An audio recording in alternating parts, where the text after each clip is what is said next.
Bonjour et bienvenue dans cette courte vidéo.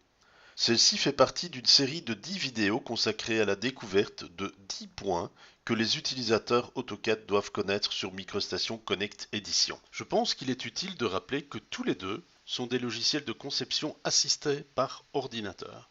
Ce sont donc des outils de CAO. Vous pourrez tracer des lignes, des cercles, des arcs et bien d'autres choses exactement de la même manière dans AutoCAD et dans MicroStation. Vous pourrez zoomer et dézoomer exactement de la même manière. Vous pourrez sélectionner les éléments exactement de la même manière. Vous pourrez structurer vos dessins en couches ou en layers également de la même manière. Il n'y a donc pas lieu de s'inquiéter. Il y aura bien entendu quelques terminologies qui différeront. La souris, par exemple, permet de valider, dire oui, avec le bouton gauche, ou d'invalider, de dire non, avec le bouton droit. Simple, non? Pour placer une ligne, on active l'outil ligne qui se trouve ici et on désigne la position d'un premier point à l'aide du bouton de gauche de la souris. On va pouvoir placer de la même manière un second point, etc. Pour arrêter la constitution de cette ligne, il suffit de faire un clic droit. Il est à remarquer que dans MicroStation, une commande est active tant qu'une autre commande n'est pas activée. Et donc ici, maintenant, je peux continuer à placer d'autres types de lignes. J'arrête la création, je peux placer de nouveau une autre ligne.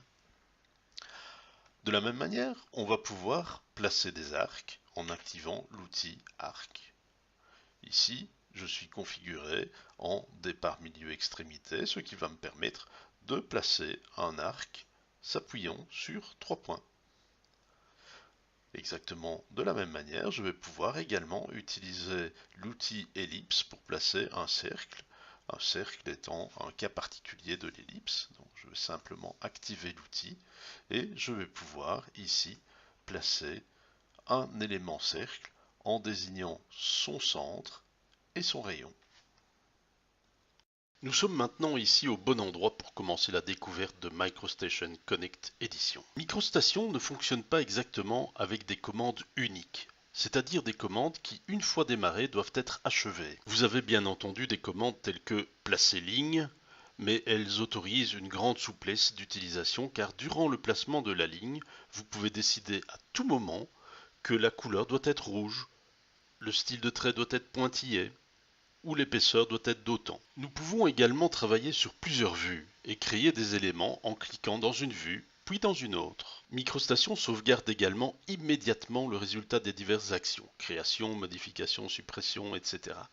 De ce fait, on ne risque aucune perte de données. Aussi, le fait que les données des fichiers de MicroStation soient sur le disque plutôt qu'en mémoire, une gestion efficace des échanges est bien entendu réalisée automatiquement, permet de gérer des fichiers de très grande taille sans concéder à la performance. Le fait que MicroStation ne soit pas une application à commande unique le rend extrêmement souple et puissant. Toutes les commandes de MicroStation sont basées sur le même principe.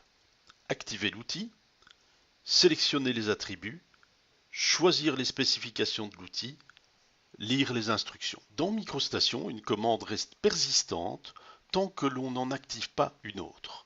Ceci permet à la longue un gain de productivité important et évite une fatigue de l'utilisateur. MicroStation ne fonctionne pas exactement comme une application avec des commandes uniques, c'est-à-dire des commandes qui, une fois démarrées, doivent être achevées. Effectivement, à partir du moment où je suis en placement de ligne, je vais pouvoir intervenir sur la couleur, la symbologie des éléments. Également, MicroStation a la possibilité de travailler sur plusieurs vues. Et donc ici, j'ai activé une deuxième vue. Je vais pouvoir placer des éléments, des points dans ma première vue, mais également, je vais pouvoir aller sélectionner des points dans l'autre vue. Donc je peux commencer une commande dans une vue et la poursuivre dans une autre. Ici également, nous voyons que nos vues, sont avec des affichages différents. Nous avons ce qu'on appelle des attributs de vue qui vont permettre de modifier l'apparence de ce qui est vu dans la vue sans pour autant altérer les objets qui s'y trouvent. Donc ici on a un affichage wireframe, on a ici un affichage qui est illustration, qui est un affichage plus proche de ce qui va être imprimé. On peut également aller modifier notre affichage et le mettre en filaire. Wireframe, c'est la même chose, de manière à avoir le même type de rendu dans les deux vues. MicroStation sauvegarde également les éléments de manière immédiate.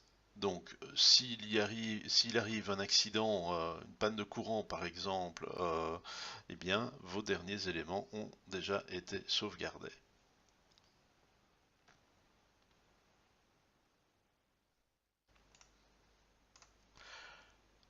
Toutes les commandes de MicroStation sont basées sur le même principe. Première étape, activer l'outil. Deuxième étape, sélectionner les attributs. On va modifier la couleur, on va modifier la symbologie, l'épaisseur, etc.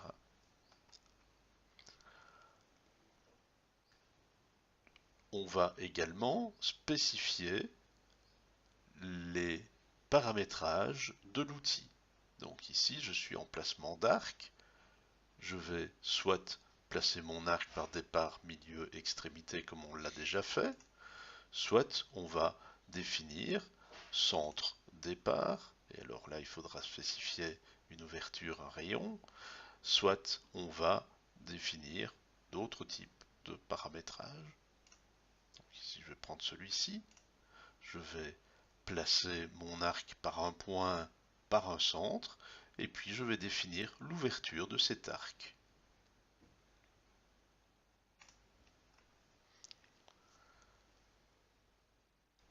Toujours également, on a activé l'outil, modifié les attributs, changer éventuellement le paramétrage et lire l'information ici en bas qui va dire ce qu'il y a lieu de faire. Ici, identifier, premier point sur cercle. Effectivement, je suis en train de placer un arc en définissant des arêtes, donc des points sur la circonférence.